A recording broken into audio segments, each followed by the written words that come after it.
మీ మోకాల నొప్పులకు ఎటువంటి సర్జరీ లేకుండా ఎపియాన్ పెయిన్ క్లినిక్ అందిస్తున్న అత్యాధునిక చికిత్స. నమస్తే, నేను విజయ్. సో హిమాలయ పర్వతాలకు ఆనుకొని నేపాల్ టిబెట్ సరిహద్దు ప్రాంతంలో ఇవాళ ఉదయాన భూకంపం వచ్చింది. ఈ భూకంపం తీవ్రత 7.1గా రిక్టర్ స్కేల్ మీద నమోదైంది. అయితే ఇప్పటికే అక్కడ దాదాపుగా 20 నుంచి 30 మంది చనిపోయినట్టుగా సో కొన్ని వార్తలు అయితే వస్తున్నాయి. దానికి సంబంధించినటువంటి వివరాలు మీకు చూపించేటువంటి ప్రయత్నం అయితే చేస్తాను. భూకంపం వచ్చినటువంటి ప్రాంతాన్ని మీకు ఎగ్జాక్ట్గా చూపిస్తాను. సో ఇదంతా కూడా మనం ఒకసారి చూసినట్లయితే ఇది నేపాల్ బార్డర్, ఇది నేపాల్ బార్డర్. సో ఇదంతా కూడా టిబెట్ ప్రాంతం. ఈ ప్రాంతం అంతా కూడా టిబెట్ ప్రాంతం, చైనాకు ఆధీనంలో ఉన్నటువంటి టిబెట్ ప్రాంతం. ఇక్కడ భూకంపం వచ్చినటువంటి పరిస్థితి. అంటే ఒక రకంగా చెప్పాలంటే ఇది షింగాట్సే అనేటువంటి నగరానికి దాదాపుగా 30 నుంచి 20 కిలోమీటర్ల దూరంలో ఈ భూకంపం వచ్చింది. దానికి సంబంధించినటువంటి కొన్ని విజువల్స్ కూడా మీకు ఒకసారి చూపించేటువంటి ప్రయత్నం చేస్తాను. మనం ఒకసారి మన ఇండియా బార్డర్లో చూసినట్లయితే ఎక్కడుందో ఒకసారి చూపించే ప్రయత్నం చేస్తాను. ఎస్, ఎగ్జాక్ట్గా ఇక్కడ మనం చూడొచ్చు. ఇది నేపాల్ బార్డర్. ఇదంతా కూడా మనకు కనిపిస్తుంది, చూసారా? నేపాల్ బార్డర్ ఇది. ఇదంతా కూడా నేపాల్. ఈ ప్రాంతం అంతా కూడా అంటే మనకి ఇక్కడ కనిపిస్తున్నటువంటి ఇదంతా కూడా ఈ ప్రాంతం, ఇదంతా కూడా మన ఇండియా. ఇక్కడ ఇదంతా కూడా మన ఇండియా. ఇది ఉత్తరాఖండ్, ఈ తర్వాత ఇది ఉత్తరప్రదేశ్ ప్రాంతం. సో ఇది బీహార్ ప్రాంతం. అలాగే ఇక్కడ మేఘాలయ, అస్సాం, నాగాలాండ్ ఈ ప్రాంతాలు, అరుణాచల్ ప్రదేశ్ ఇదంతా కూడా.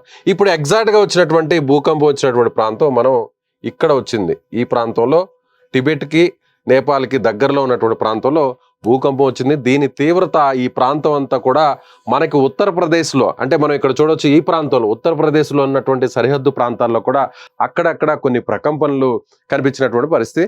అయితే ఒక్కసారిగా ఈ భూకంపం రావడంతో బిల్డింగ్స్ అన్ని కూడా కొన్ని కూలిపోయినట్టుగా కొన్ని విజువల్స్ అయితే వస్తున్నాయి. చైనా మీడియా చెప్తున్న దాని ప్రకారం 15 మంది చనిపోయారని చెప్తున్నప్పటికీ సో అంతర్జాతీయ స్థాయిలో ఉన్నటువంటి వార్తా సంస్థలు మాత్రం దాదాపుగా 30 మందికి పైగా ఈ భూకంపంలో చనిపోయారనేటువంటి వార్తలు అయితే మనకి వినిపిస్తున్నాయి. ఒకసారి చూద్దాం మనం ఆ వీడియోని. ఒకసారి మీకు దూరదర్శన్ డిడి న్యూస్ ఇచ్చినటువంటి విజువల్స్ను ఒకసారి మీకు చూపించేటువంటి ప్రయత్నం చేస్తాను. The Kathmandu valley felt earthquake tremors 6:50 AM.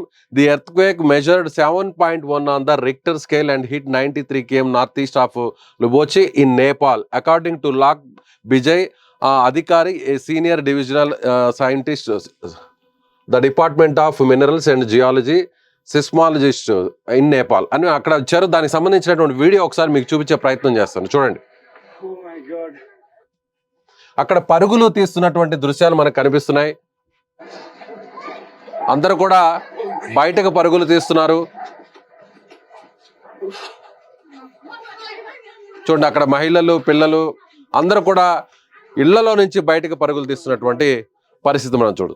అంటే చాలాసార్లు మనకు చాలా సందర్భాల్లో నేపాల్ ప్రాంతంలో మనకి భూకంపం వచ్చినటువంటి పరిస్థితులు మనం గతంలో కూడా చూసాం. ఈ భూకంపంలో చాలా మంది కూడా చనిపోయినటువంటి పరిస్థితి. అంటే హిమాలయ పర్వతాలకు ఆనుకొని ఉన్నటువంటి ఈ ప్రాంతంలోనే ఎక్కువగా దాని తీవ్రత కూడా గతంలో కూడా చూసాం. అనేక మంది కూడా చనిపోయినటువంటి పరిస్థితులు కూడా మనం చూసాం. అయితే ఇప్పుడు మళ్ళీ తాజాగా నేపాల్కి టిబెట్కి ఆనుకున్నటువంటి ప్రాంతంలోనే భూకంపం రావడం, దాదాపుగా 30 మందికి పైగా చనిపోయారనేటువంటి వార్తలు కూడా వస్తున్నాయి. అయితే భారతదేశంలో ఉన్నటువంటి భూభాగంలో ఉత్తరప్రదేశ్ ప్రాంతంలో కూడా ఈ ప్రకంపనలు అక్కడక్కడ కనిపించినట్టుగా మనకు తెలుస్తుంది.